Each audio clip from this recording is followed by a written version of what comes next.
Hello ma'am. Hello. Ma'am आपका नाम? मेरा नाम प्रीति है। अच्छा। मैम आपकी एज? मेरी एज 49 ईयर्स ओल्ड। आप कहाँ से हैं मैम? मैं दिल्ली से हूँ। दिल्ली से। अच्छा। आपके कितने बच्चे हैं? मेरे दो बच्चे हैं। बेटी बड़ी है और बेटा छोटा है। मैम आपकी अरेंज मैरिज हुई थी या लव मैरिज? मेरी ना अरेंज मैरिज हुई थी ना लव मैरिज हुई थी एक्चुअली। मेरी सिस्टर की मेरे हस्बैंड से मैरिज होने वाली थी, जो कि मेरे होने वाले जिया जी थे। तो बाय चांस उसने मना कर दिया तो मेरी हो गई। और फिर उस टाइम मैं पूरी 24 ईयर्स की भी नहीं थी, 23 प्लस थी। तो उसके बाद जैसे मैं तो प्रिपेयर लाइक मेरी शादी अगर होती तो 2000 में होती। 97 में मेरी हुई थी वो शादी, 2-3 साल बाद होती। तो मैं तो तैयार भी नहीं थी, लाइक मुझे अच्छे से खाना बनाना नहीं आता था। और बहुत सी चीज़ें जैसे उस 97 की ये बात है, तब थोड़ा बहुत तो पर्दा फैमिलीज़ में होता था। हिंदू फैमिलीज़ में भी जैसे सर पे रखते हैं वो सब। मतलब मुझे जब मेरी शादी हो गई उतना रियलाइज़ नहीं होता था कि कब मुझे सर पे रखना है। या फिर थोड़ा बहुत खाना नहीं बनाना आता था, उसके लिए भी लोगों ने थोड़ा बहुत कमेंट किया कि हाँ भाई इसे नहीं आता है। पर फिर भी मतलब मैंने कभी गिव अप नहीं किया, और मदर इन लॉ से भी सीखा और लोगों से भी सीखा। तो मतलब आज मैं अच्छी कुक हूँ, बना लेती हूँ जो भी मुश्किल आई उससे लड़ी हूँ मैं। और मतलब जैसे कुछ लोग काफ़ी रूड भी थे। तो और मैं काफ़ी सॉफ्ट स्पोकन हूँ, लाइक सॉफ्ट नेचर है। शुरू में डर भी जाती थी, पर अभी लाइक लाइफ की काफ़ी चीज़ें समझ में आती हैं। तो मतलब काफ़ी कुछ लाइक फाइट भी की है, और उससे निकल के ही आई हूँ। Like I can say I am a winner. बहुत अच्छे मैम। मैम कभी आपका लुक्स की वजह से या इन सब चीज़ों की वजह से जब आपकी शादी हुई तो लाइफ में कुछ उस तरीके की कोई प्रॉब्लम फेस करनी पड़ी आपको? लुक्स की वजह से तो उस टाइम तो नहीं हुई। अभी कुछ और दूसरे चैलेंजेस आए हैं लाइक। तब तो ऐसा होता था कि लोग अच्छा देखकर भी क्रिटिसाइज ही करते थे। मतलब I never got appreciation for anything. तो वो मुझे खुद से ही धीरे धीरे कॉन्फिडेंस आया। और मैंने फील किया है कि लोगों को दूसरों को गिराने में ज़्यादा मज़ा आता है।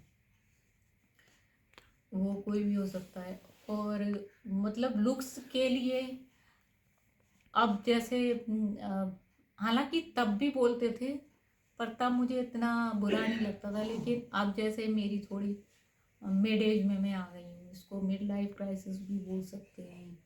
आई डोंट नो क्यों मेरा थोड़ा सा वेट अभी कम हो गया, तो लोग जैसे कि नेगेटिव मार्किंग बहुत जल्दी कर देते हैं। जो अपने ही रिलेटिव्स होते हैं, कोई आपको स्ट्रेंजर नहीं बोलेगा, कोई सड़क चलता हुआ आदमी कुछ नहीं बोलेगा, आपके अपने ही आपको ज़्यादा नेगेटिव दिमाग देते हैं कि ये ऐसे लग रहे हो, वैसे लग रहे हो।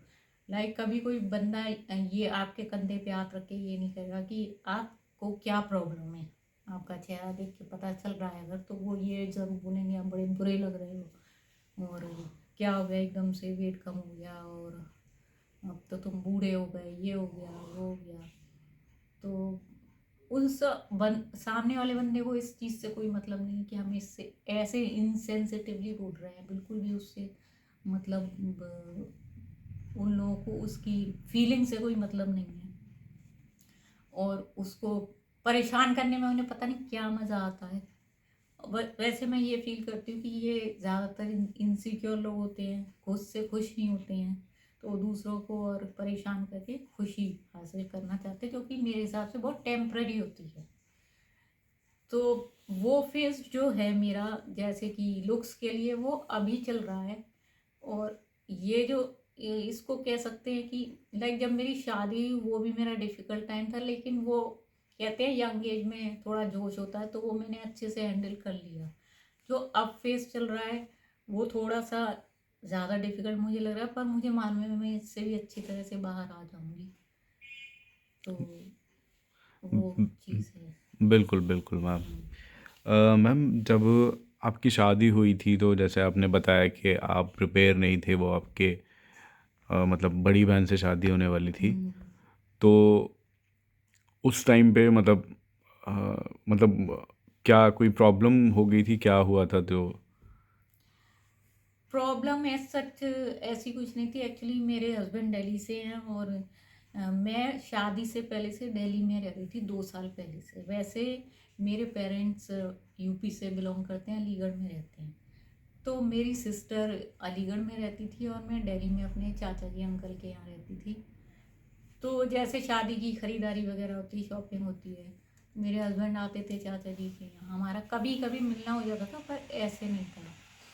तो जो मेरी सिस्टर थी उससे वो बस एक ही बार उन्होंने उसे देखा था, जब वो एंगेजमेंट होती है तब। तो अब वो थोड़ी सी, जैसे कहते कंपनी उसको थोड़ी गलत मिल गई। एक किसी एस्ट्रोलॉजर ने उसको बोल दिया कि ये जो लड़का है तेरे लिए फिट नहीं है, तेरे लिए और अच्छा लड़का आएगा, उससे शादी करना। तो वो थोड़ी सी उस एस्ट्रोलॉजर से कन्विंस्ड हो गई, तो उसने एंड मोमेंट पे मना कर दिया। अब वो मानने को तैयार नहीं थी, इधर शादी की पूरी तैयारियां हो गई थी।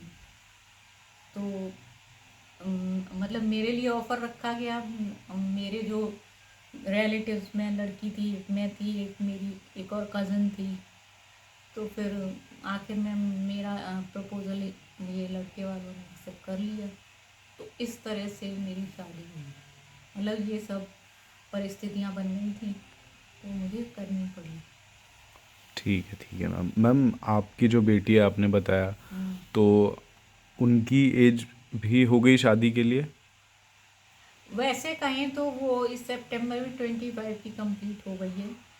तो होता है कि आजकल मतलब अब कहते हैं लोग, समाज ही प्रेशर डालता है कि आपकी बेटी तो अब इतनी बड़ी हो गई है, आपको जी, लड़के जी, देखने जी। चाहिए।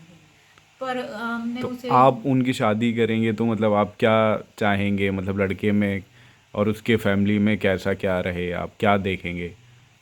सबसे पहले तो अब जैसे आजकल थोड़ा ट्रेंड चेंज हो गया है। अब जैसे मेरी बेटी भी पढ़ी हुई लिखी है, उसने लॉ किया हुआ है दिल्ली यूनिवर्सिटी से। उसकी भी अपनी इंडिपेंडेंट सोच है। पहले तो लड़की से इतना नहीं उसको बोला जाता था, कह देते थे लड़का अच्छा घर का है। तो लड़की भी उस, जैसे सपोज मेरा एग्जाम्पल ले लो, पर मेरी तो खैर हो ही नहीं रही थी, तो उस चीज़ को भी हटा दे तो अलग। अगर मेरे टाइम की शादियों में और आज की शादियों में देखा जाए तो बहुत डिफरेंस है। और आजकल लड़के भी मोस्टली वर्किंग गर्ल्स भी चाहते हैं। तो अगर मैं अपनी बेटी के लिए कोई लड़का देखूं तो सबसे पहले तो मैं चाहूँगी कि एक तो वो एजुकेटेड हो, उसकी जॉब जैसी भी हो अच्छी हो, कि वो अपनी वाइफ को बच्चों को अच्छे से संभाल सके। और दूसरा, उन दोनों के बीच, बेटी और उसके वुड बी हस्बैंड के बीच अंडरस्टैंडिंग, केयरिंग, ये सब होनी चाहिए, जिससे कि एक शादी आगे तक निभ पाती है। तो और फाइनेंशियली भी आजकल साउंड होना अच्छा है। वैसे तो आजकल दो लोग जॉब करते हैं, वैसे भी वो कर ही लेते हैं कि चलो एक से सेविंग कर लेता है, एक घर का खर्च चला लेता है। तो मतलब वो सब चीज़ें इम्पोर्टेंट होती हैं। ठीक है ma'am. Thank you so much ma'am.